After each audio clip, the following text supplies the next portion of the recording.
Naomi, you know there's family gathering next month. I'm wondering if you'll be there too. Hello, Karen. Yes, I would like to. All the relatives are coming this time, right? Let me know if there's anything I can help you with. Something you can help with? Well, I'm sorry, but I don't think there is. You can just sit down and stay. It must be hard for you to move with that leg. It's okay. I know it looks like a lot of work, but I can do most things except running. Oh, I'm sorry. You don't understand what I'm trying to say. I don't want my relatives to think I have a disabled person helping me. If you're coming, will you sit quietly and stay out of the way? Oh, okay. Understood. It's embarrassing enough that my only son's wife is disabled. I don't want to make it a show. I haven't accepted you as my son's wife yet. Tony insisted that he wouldn't marry anyone but you, so I had no choice but to agree to the marriage. Right. I was hoping to have a lovely wife so I could enjoy shopping or going to cafes and enjoying all those things. But I didn't think my son would choose a defective woman. He must have done something pretty bad in his previous life. I don't think you should speak like that. Tony is a very kind person, and we were both attracted to each other more on the inside than on the outside. Tony doesn't mind that I have one leg disabled. Being his mother, I know more than anyone that Tony's kind. Otherwise, he would never have chosen a woman like you. I'll do my best to try to be accepted by you, so that you can feel it's safe to leave Tony to me. What can a disabled person like you do? Don't joke around. I don't know how you walk inside the house, but you need a cane when you walk outside, right? That's true. You think someone who only moves like an elderly person can support Tony? What are you going to do if he becomes unable to work? Of course, I will support the family finances then. I'm still working from home, and I don't have any trouble with my daily life. I can't think like that, so that's why I'm worried. Well, it's too late to say anything about that now. It's not like your leg's gonna get better. I'm sorry. I don't want you to apologize. Oh, right. There's something I want to ask you. Yes, ma'am. What is it? I need you to weed the garden before they come. Okay, sure. You have a lawnmower, don't you? Should I use that to weed the garden? No, don't use it. The roots will still be in the ground, right? This time, I want you to take it up by the roots. So please, pull them out properly by hand. Oh, is it too difficult for you who has a damaged leg? No, I'm fine. I'll finish it before the day. I'm counting on you. Please, show me how useful you can be. Naomi, what have you done? Karen, hello. Is something wrong? It's about today's family gathering. You spoke about the weeds in the garden in front of the relatives, didn't you? Yes, but not about the weeding. I just mentioned it a little when they were talking about gardening. When I was weeding, you asked me to plant flowers, right? So I was explaining how to plant and grow those flowers. Where would I find someone who would say that you actually done it? What? What if they think I made a wife who has a bad leg to do the weeding on purpose? You're so dumb. Why don't you try to make me look good a little? I'm sorry, I wasn't that concerned, but it seems like they were just interested in the flowers. So I think they're not concerned about it. Who knows? Use your brain. Okay, I'm sorry. If you want my approval, it's your job to make me feel good. But all you do is make me feel worse. I think you're just trying to make me suffer. No, I didn't mean to. Then next time, tell them something I'll be praised about. The flowers in the garden were my idea, and you helped me because you wanted to. Is it clear? That's the way it should be. Understood. It seems like it wasn't just your leg that was bad. I have to explain from the beginning like this. Your brain is just as bad as your leg. Is this what it's like to be disabled? I wish you wouldn't discriminate like that. My leg is just disabled, but other than that, I'm no different than others like you. Even though you're treated differently from others? I think it's a bit harsh to say that. We don't like to be disabled either. Honestly, I have a problem with the fact that you are defective and living comfortably. You keep insisting that you're normal and that you're like everyone else. But in reality, you can't live without a help, can you? I think you should be more modest. Some may be arrogant, but most of us live our lives with gratitude. I don't know about that. Even a defective woman like you married a man like Tony. You're as happy as anyone else. From my point of view, you are an arrogant person. I believe that people with disabilities have the right to be happy too. Get rid of those kinds of shallow thoughts. A year has passed since you got married. But I have not had one good thing to say about my son being married to you. It's about time for you to realize how unhappy you make everyone around you. Is that... You mean you want me to leave Tony? I wish that all the time. Because you're a useless, disabled, defective person. There's no advantage for you to stay. Naomi, my back hurts. Go get the pills now. Karen, I can't visit you today. I have some things to do. There's nothing more important than me. Just come back ASAP. I just saw you recently. I can't go back.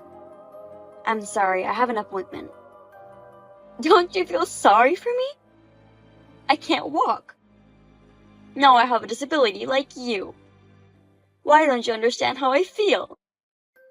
Of course I understand the pain of not being able to walk. But that doesn't mean people will do whatever you say. Right, since you have a congenital bad leg. You have no idea what it's like for me, a normal, healthy person who suddenly lost the ability to walk. What's more, I'm in a wheelchair and in the hospital. Even a lawyer came to see me. He wants me to pay for the repairs to the house I destroyed. Oh, well, you crashed your car into a house and caused the accident. Anyway, please talk to the insurance company about the money. I'm not in the mood for paperwork. I just misjudged the gas and the brakes. I didn't expect this to happen. But you're lucky you didn't get anyone involved. There's still a chance that your leg will be rehabilitated and you'll be able to walk again. You don't know when that will be. I had a trip with my friends next month. I can't even go on that trip. Poor me. If that's the case, then you just have to do your best in rehabilitation and get back on your feet as soon as possible. I don't mean to be harsh, but you caused this accident. I think you should be sorry for that. I told you, I just made a mistake on driving. You have no right to scold me. If you had gotten someone involved, it would have been much worse. Shut up. I can't live like this anymore.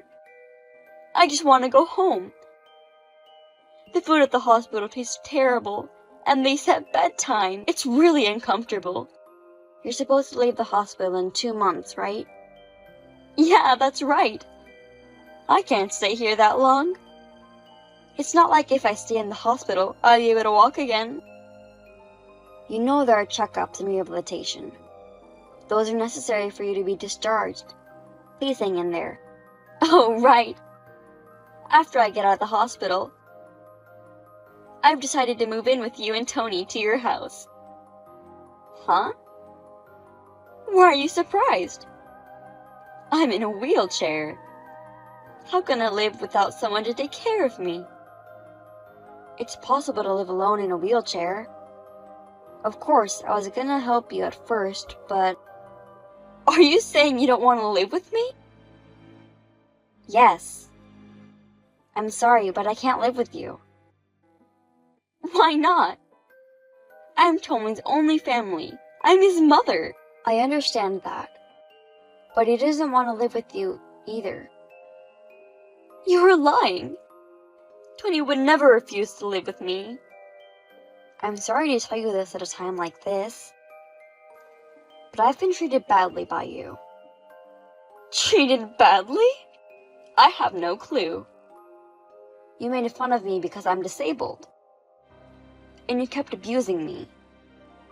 I was just telling the truth. Even so, there were a lot of problematic remarks. I was trying to have a good relationship with you as much as possible, and I wanted to be accepted, so I put up with it. But Tony told me that I didn't have to put up with it anymore. So what? That has nothing to do with me. I'm moving in. Otherwise, I can't live by myself. Please consider living in a residence with various kinds of support and assistance. We are not going to live together. Tony will reach out later, so please understand. Tony is a boy who will definitely help me if I'm in trouble. I'm not going to let a person like you, who popped into my son's life, beat me. No, it's not about winning or losing. It's already decided that he's going to live with me. Your opinion doesn't matter to me. And you're not nice to me, even though you're disabled? Who do you think you are? Oh, are you jealous that you're no longer the only one who Tony will care about? I don't think that way. Not even a little. Then don't do anything and just follow him. Don't do anything unnecessary. Hey, Naomi. You haven't come visit me for a week. As I told you the other day, I can't take care of you anymore. Is that how you're trying to avoid me moving in? Oh, you were still going to move in with us? My husband has explained to you many times that we can't, right? It doesn't matter. I'm his mother, and my opinion comes first. I see. But I really can't live with you. Even if you guys say you can't, I'm definitely moving in with you. I've already called the movers to move out. I'm planning to move sometime around the beginning of next month. Finally, it's time for you to be useful to me. You defective piece of shit. Aren't you glad to have a chance to be accepted by me? You've already called the movers? Oh, so you're coming overseas? Huh? Overseas? Yes. We've been living abroad for a week now. That's why I can't visit you. What? I didn't hear about that. Of course you didn't. We didn't tell you. Why overseas? Is it because of my son's work? Yes, so we can't go back to the States for a while. So it's physically impossible for us to live together. Why didn't you tell me something so important? Come back now. Because I didn't want you to interrupt our preparations for moving overseas. Besides, I wouldn't want you to come with us. What about me? How can I live when I get to the hospital? I don't know. You'll have to figure it out yourself. Oh, but in case you're wondering, I've put some vouchers of various facilities in the mailbox. It also includes information on places to find caregivers. Please take a look at them and decide for yourself. You're abandoning me? I'm going to live in a wheelchair. I know it was an unfortunate accident, but neither my husband nor I want to take care of a selfish person like you. Even though the accident was your fault, you still haven't apologized to the people whose house you crashed into, right? I'm paying for the repairs to the house. The house can be fixed, but I don't know if I'll ever get my leg back. I can't even think about other people. I can understand you. But please remember what you have said to me. We should be more modest, right? People with disabilities. I was a normal person that day. Plus, I don't have a disability. My leg might come back after rehabilitation. Then don't be so naive and live on your own. A normal person could do that, right? Things are different now. Don't you understand? I'm old, plus I'm in a wheelchair. You have no idea how heartbreaking it is to live alone. If you have the energy to talk like that, you'll be fine. And you really think I'm going to take care of you when I've been abused so much over my legs? Because you wanted to be accepted by me, didn't you? As I told you before, I don't have that feeling anymore. As long as I have my husband who understands me, I don't need anything else. Naomi, if you move in with me, I'll accept you as my son's wife. Now that I'm crippled, I understand how you feel. I won't act that way like I did before. Will you please think about it for a minute? No, I won't. I can live in a wheelchair overseas, can't I? I haven't heard from my son in days. So maybe you can tell him that I'd like him to let me come over there. No, I won't. I'm asking you this much. Can't you at least listen to me a little? You're the one who never listened to us before. Don't speak like that. Naomi, I'm sorry. I'll really change my attitude. Please. Please don't abandon me. You know, my husband has also said, you should live with a little more consideration for others. Don't expect everything to go the way you want. Nothing is going how I have expected. This is why I'm in this situation. What do I do? As long as you can think like that, we have nothing to discuss. Take care. Bye. Naomi, wait. Please tell my son how I feel. I'm really sorry. I'm also sorry I didn't listen to you guys. There's nothing I can do. There is. Tony cares about you. So if you forgive me, I'm sure Tony will too. Defective, disabled people shouldn't do anything. This is what you've told me, isn't it? I only follow my husband's opinion. So there's nothing I can do for you from now on. Karen called me many times after that, but I blocked her. And now I have no more stress. I was able to say everything I wanted to say in the end, so I no longer have any regrets. However, if she's going to be in a facility, she needs my husband's signature as a guarantor. We have asked her relatives to intervene and discussed about it. I feel sorry that I made them involved in the mess, but they seem to think that Karen had been very harsh on me for a long time, so they were willing to help me out. She ended up moving to a facility with caregivers and started living on her own. People around her seem to think that she deserves it, because she had been so cold to me. I've heard that almost no one comes to see her. She used to be very active, but she has become a homebody due to her inability to move around. It seems like she has lost her energy, as if she were a different person. What will happen to her is up to her, and it's none of my business to worry about anymore. I'm going to put her aside in my mind and enjoy my new life with my husband. And I will never forget to thank my husband and the people around me who have supported me throughout the years. I will continue to do what I can to make this happy life last as long as possible.